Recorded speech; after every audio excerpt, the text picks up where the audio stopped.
Nagarjuna Sagar project పూర్తి స్థాయిలో నిండటంతో పల్నాడు జిల్లా రైతులలో వరి పంట సాగుపై ఆసక్తి నెలకొంది. అయితే సాగుకు సిద్దమవుతున్న రైతులకు వరి విత్తనాల కొరత వేధిస్తోంది. విత్తనాల కోసం పడిగాపులు కాయాల్సిన పరిస్థితి ఏర్పడిందని రైతులు ఆవేదన చెందుతున్నారు. పల్నాడు జిల్లాలో వరి విత్తనాల కోసం రైతుల అవస్థలకు సంబంధించిన పూర్తి సమాచారం మా ప్రతినిధి సాంబశివరావు అందిస్తారు. నాగార్జున సాగర్ ప్రాజెక్టుకు నీటి ప్రవాహం కొనసాగుతున్న నేపథ్యంలో గుంటూరు జిల్లాలో కూడా రైతులు వరి పంట వేసేందుకు కూడా ఆసక్తి చూపుతున్నారు. గతంలో మిర్చి పంటకు తెగులు వచ్చిన నేపథ్యంలో ఈసారి మెట్ట ప్రాంతాల నుంచి కూడా వరి సాగు చేసేందుకు కూడా పల్నాడు ఉమ్మడి గుంటూరు జిల్లా వ్యాప్తంగా రైతాంగం కూడా ఆసక్తి చూపుతున్నారు. అయితే ప్రభుత్వం నుంచి కూడా విత్తనాలు రైతులు కోరుకుంటున్న విత్తనాలు దొరకని పరిస్థితి అయితే ఉంది. ప్రస్తుతం మనం పల్నాడు జిల్లా కేంద్రం నర్సాపేటలోని ఏపీ సీడ్స్ కేంద్రం వద్ద రైతులు విత్తనాల కోసం వచ్చి పడిగాపులు కాస్తున్న పరిస్థితిని అయితే ఇక్కడ చూసుకోవచ్చు. అయితే ఏంటి అసలు విత్తనాల కొరత ఎందుకు వస్తుంది, రైతులు ఏం చెప్తున్నారు, మనతో పాటు మాట్లాడేందుకు పల్నాడు జిల్లానికి చెందిన రైతులు ఏంటి ఈ ఏడాది పంటలు ఎట్లా ఉన్నాయి, విత్తనాలు దొరకనే ఇబ్బంది పడుతున్నారు రైతులు. ఒడ్డుగాడికి వస్తున్నారు, పోతున్నారు. బీపీటీలో ఉన్నాయి అన్నారు, ఏరే నెల్లూరు సన్నాలు ఉన్నాయి అన్నారు.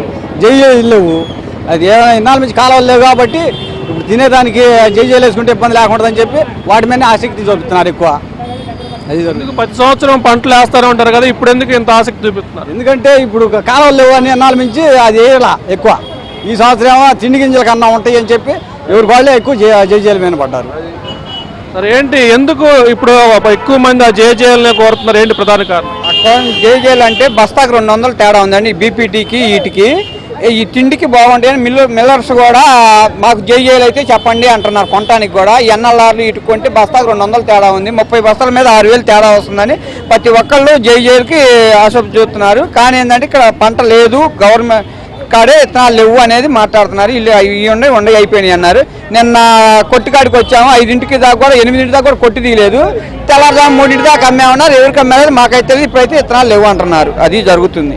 దాంతో పాటు మరి కొంతమంది రైతున్నారు. బాబు ఏంటి, ఏ ఊరు నుంచి వచ్చారు మీరు? కొంగలు ఉంటుంది, ఏంటి ఏం కావాలని విత్తనాల కోసం వచ్చామండి.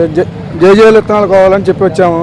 2 సంవత్సరాలు వచ్చి వాటర్ లేక ఈ సంవత్సరం కాలం వచ్చింది కాబట్టి తెల్లారుజామున 3 వచ్చి ఇక్కడ పడిగాపులు కాస్తున్నా కానీ అవి మనకి అందట్లేదు. ఎక్కడికో కొట్లో ఎక్కడో ఏదో టైంలో 12 1 గంట తీసి ఏదో ఇచ్చేసి యువతల రైతులను ఇబ్బంది పెడుతున్నారు. చాలా బాధాకరంగా ఉంది.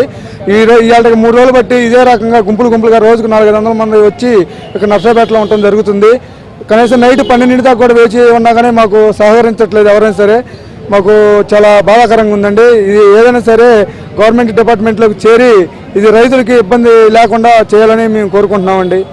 విత్తనాలు వచ్చి ఇప్పుడు 4 రోజులు తిరుగుతున్నామండి. అన్నం ఉంటలా, నీళ్ళు ఉంటలా, రైతులు 12 1 గంట దాకా ఉంటున్నామండి. ఇస్తామంటున్నారు, ఇట్లేదండి.